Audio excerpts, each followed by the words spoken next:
believe me when I tell you that these are the easiest crops on earth to grow. Today I'm harvesting my #1 survival crop to replant. Just using a little cultivator to dig up these tubers. These are sunchokes, also called Jerusalem artichokes. But they're not from Jerusalem and they're not an artichoke. This is a sunflower that produces very starchy tubers. Their texture raw is really crisp, like water chestnuts, and they're very sweet as well. They have just a little nuttiness too. I really like the flavor of them raw. They can make you really gassy if your gut's not used to the prebiotic fiber that it has called inulin. You can slowly condition your gut to take large amounts of inulin, and in doing so, you actually heal your gut microbiome just by having a little bite of this every day. You can cook them like potatoes, and then they have an almost identical texture and flavor, and they'll give you a lot less gassiness. If you want to play it extra safe, you can cut them into 2-inch pieces and put them in a jar of salt water, and just leave them in there for 3 to 5 days. They'll ferment a little bit and become very probiotic, but they'll stay just as crisp and tasty as they are raw. And those beneficial bacteria take care of some of that fiber load, so it's not going to make you nearly as gassy. This is an extremely high-yielding crop, along with the fact that it's very drought-resistant. It can grow in the poorest soil on your property, and it will still outperform almost all your other vegetables. That's why it's my #1 survival crop.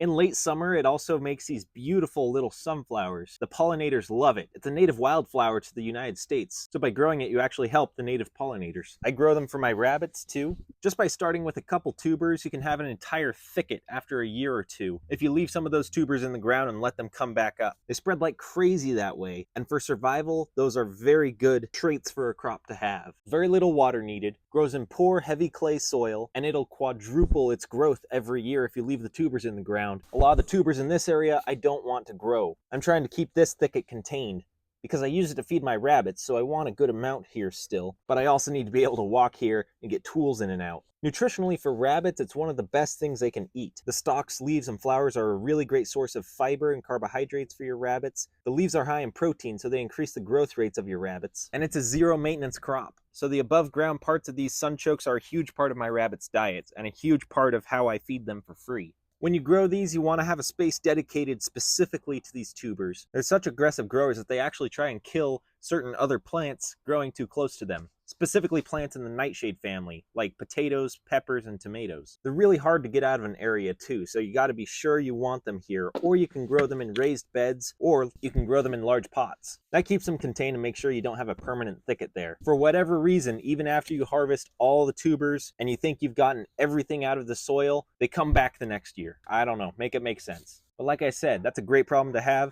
if you have lots of rabbits to feed, or if you want a lot of a very hard to kill crop that takes zero maintenance to grow. That's food security. So if you're intimidated by gardening, but you want to have a little bit of self-sufficiency, try growing some of these somewhere contained. Grow them once, you'll have them forever. You can just leave a couple roots in the soil for the next year, then you have a perpetual system of sunchokes. That way you can increase your crop as much as you like. Last year I planted some sprouted roots in this alleyway, but they don't need to be sprouted. You can take them just like this and stick them right in the ground and they'll grow for you any time of year, though you'll get the biggest yields if you plant between winter and spring, at least in the northern hemisphere. I'm just now digging up some of these roots so that I can spread them around and to feed to my meat rabbits. A little cultivation tool like this is all I use for planting and for harvesting. That, and I use a lot of mulch, and that helps ensure that you never need to water. By using thick layers of mulch around your plants, you make them far more drought hardy and less dependent on irrigation. Just from a few plants, I'm getting a huge crop of tubers, much more than I want to replant in my small yard. So I'll be feeding a lot of these to my rabbits. I'll save some of them for my family to eat. Since they're so prolific and a native plant, they're a really great addition to a food forest. I wouldn't recommend digging them up to store them,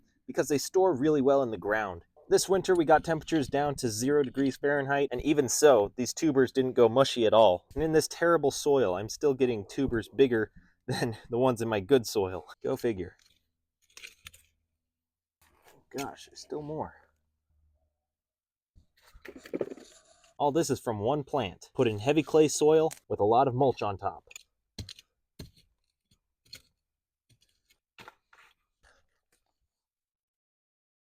I don't know how they burrow so deep into that clay. Pretty amazing. They're a native plant. They're just very well adapted to the environment. It's just ridiculous. Look how many I'm getting.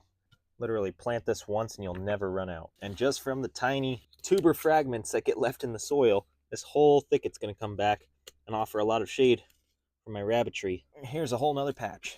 I should mention too, these also improve the soil. I mean, look at this soil structure. That was heavy clay at first, and now the structure is a lot better. Flocculation is occurring. That's because having roots in the ground builds soil. Plants take up carbon from the atmosphere, And then they pump sugars into the soil called exudates.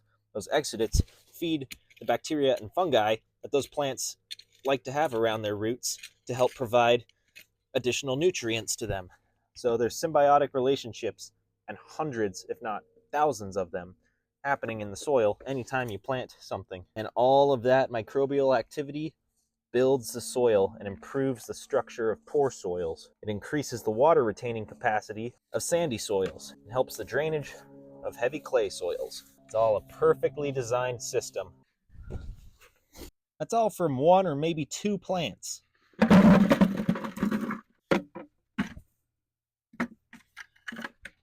Just getting into little ones now.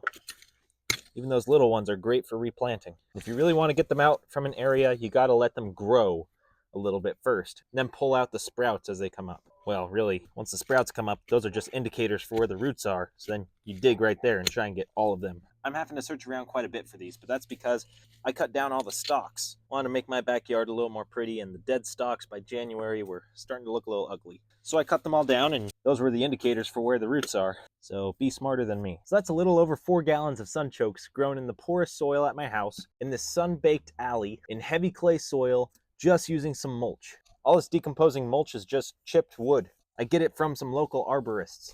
They chop down trees, they shred it, makes the best gardening mulch. Now I'm gonna run the chickens over this area because all this mulch is broken up, and let them get whatever earthworms and bugs they want.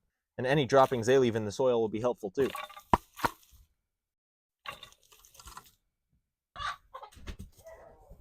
And I always make sure to give some to my rabbits too. They're built for fibrous foods like this.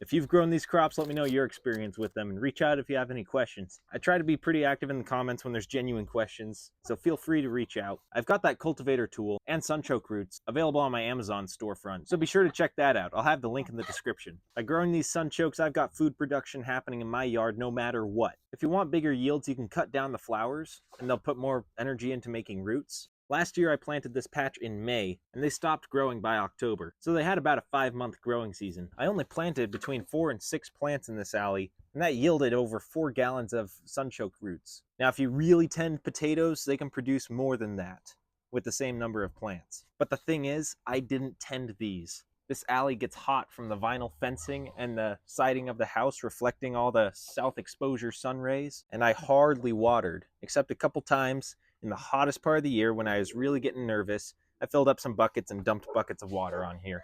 But that's it.